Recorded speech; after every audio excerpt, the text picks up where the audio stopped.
Dealing with disrespect. It's something we all go through, and it's not easy. But what if I told you that Islam has a solution to this problem? Our Prophet Muhammad ﷺ said, "The strong man is not the good wrestler. The strong man is only the one who controls himself when he is angry." Sahih Bukhari. Think about this for a moment. True strength isn't about overpowering others. It's about mastering yourself, especially when faced with disrespect. So, in this video, I will tell you 7 practical principles to help you approach disrespect with calmness. As always, I challenge you to stay strong and watch this video until the very end. Do not be weak. Number 1. Protect yourself from ignorance. In the Quran, Allah guides us through moments of disrespect in Surah Al-Furqan. وَعِبَادُ الرَّحْمَنِ الَّذِينَ يَمْشُونَ عَلَى الْأَرْضِ هَوْنًا وَإِذَا خَاطَبَهُمُ الْجَاهِلُونَ قَالُوا سَلَامًا, which is translated as, "And the servants of the Most Merciful are those who walk upon the earth easily, and when the ignorant addresses them harshly, they say words of peace." Now, let's break this down with a real-life example. Imagine someone makes a disrespectful comment about you, your character, or your abilities. In that moment of hurt, you must remember the advice of Allah and the words of the Nabi sallallahu alaihi wasallam, who said, "He who believes in Allah and the last day must either speak good or remain silent." Riyadh al-Salihin 1511. Instead of reacting impulsively and losing your dignity by dropping to their level, speak words of peace and good. And if you cannot do that, then simply tell them firmly to speak good or remain silent. And if you can't do that, then remain silent or leave. Understand this. This person's insulting words and behavior are about their own bad upbringing, their bad mindset, and their even worse manners. The one without manners has little to no iman. Their bad manners towards you are actually a reflection and proof of their own low quality. It is not a measure of your true value. It is the superior one who can respond in a better way. So remember, the best way is to respond with words of peace. If angry, then don't speak. Say "A'udhu billahi minash shaitanir rajim." Then sit down, lie down, or if you don't feel safe or calm, simply leave. Not every situation needs to be addressed right then. Only when you respect yourself and maintain your composure will you show true strength. Number 2. Self-reflection. In Islam, self-reflection is something that our Prophet Muhammad ﷺ encouraged us to engage in. He said, "Take account of yourselves before you are taken to account."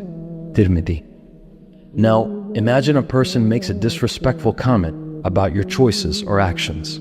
Instead of immediately reacting, take a moment to self-reflect. Ask yourself if there's any truth in his or her words.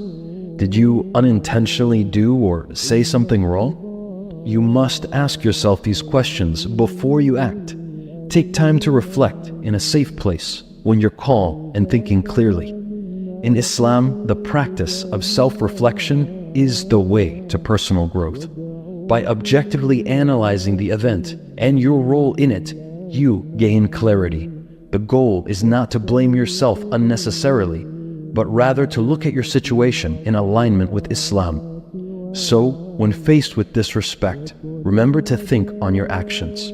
If you want to surround yourself with Muslims that also seek self-improvement, join our Discord server with over 900 members, growing each day. Link in the description below.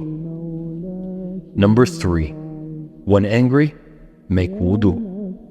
Anger is a strong feeling. It is like a burning fire. Anything that gets close to it gets affected by it, and it spreads quickly to everything in its surroundings, taking everything along with it. This is why our Prophet ﷺ encouraged us Muslims to make wudu. when you lose control after someone disrespects you. Why? Because what is able to put out fire? Water, right? So next time you become fueled with anger, go and make wudu with cold water and see for yourself how it decreases your anger. Number 4, when overthinking, stay still and silent. I want you to take a look at this image of 2 glasses of water. Both of them contain dirt, yet one of them appears clearer than the other. Why is that? Because you gain peace when you stay still and silent. When you constantly overthink, your mind and heart thinks about things that are out of your control. And this only clouds your ability to make good choices.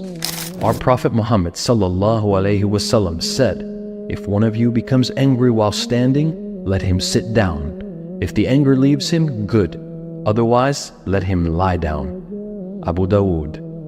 This hadith beautifully shows how important it is to stay still and silent when you are frustrated. By taking that moment to pause, you regain control over your reactions. Now, do not misunderstand. I am not telling you to suppress your feelings. No one can control what feelings come, but we can choose what we do with them.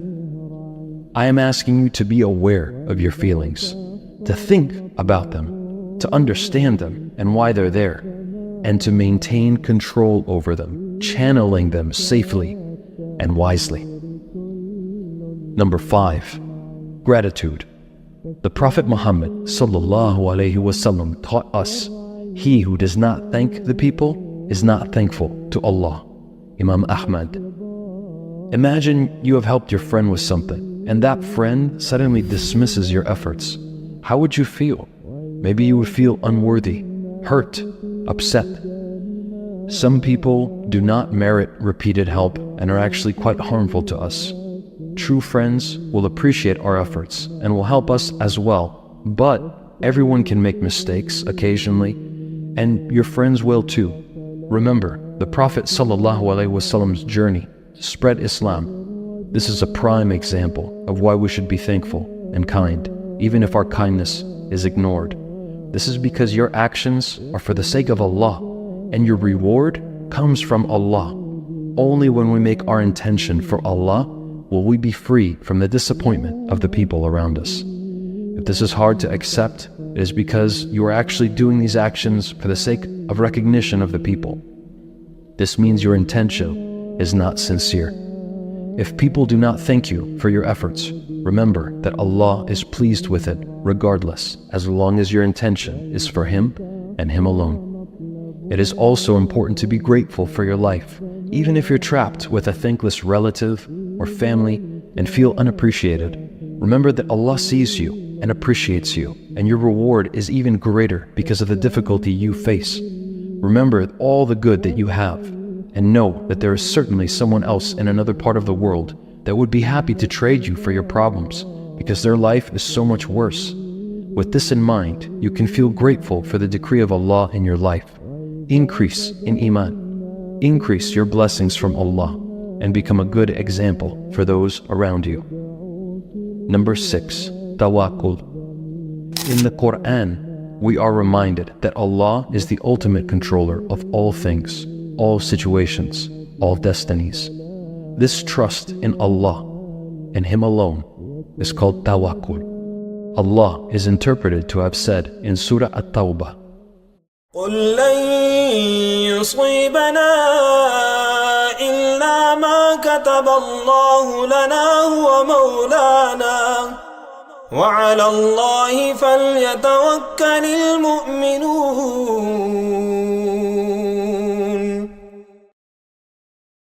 Say, nothing will befall us except what Allah has decreed for us. He is our protector. Let the believers then put all their trust in Allah. People can say and act in different ways that is un-Islamic. But if you let it affect your emotions and actions, suddenly you will see yourself falling into their trap. So trust that Allah's plan is way bigger than any small-minded incident of disrespect. And know that this difficulty is a test of your character, your heart, your submission to Allah, and your trust in His Sharia and His Messenger sallallahu alaihi wasallam. Number 7, forgiveness. In Islam, forgiveness is like a superpower. It brings peace to your heart. The Quran teaches us about forgiveness in Surah Al-Imran, verse 134, that Allah loves those who pardon others. Imagine a friend or family member saying something hurtful to you. We all have experienced this at some point. Now, instead of holding on to that pain, you can choose to forgive. The Prophet Muhammad sallallahu alaihi wasallam said, "It is not lawful for a Muslim to stop talking to his brother for more than 3 days." Sahih Bukhari. However, do remember that this is in the case of the one who is not doing injustice to you and who is not harming you in your religion. Forgiveness is not saying what happened is okay. It's saying, I won't let this hurt me anymore. And it's taking your reward from Allah. It's like freeing yourself from a heavy load on your back. By forgiving, you can let go of the anger and the resentment, making room for growth and contentment. However, do not let that person back into a position where they can hurt you again or be close to you, unless they have sincerely apologized and reformed their ways. Islam does not tell us to be punching bags for others. Rather, we should be wise, we should understand what's happening, and we should be realistic as well. Know this, Allah will see your actions and reward you immensely for that. So choose to forgive and watch your heart become lighter.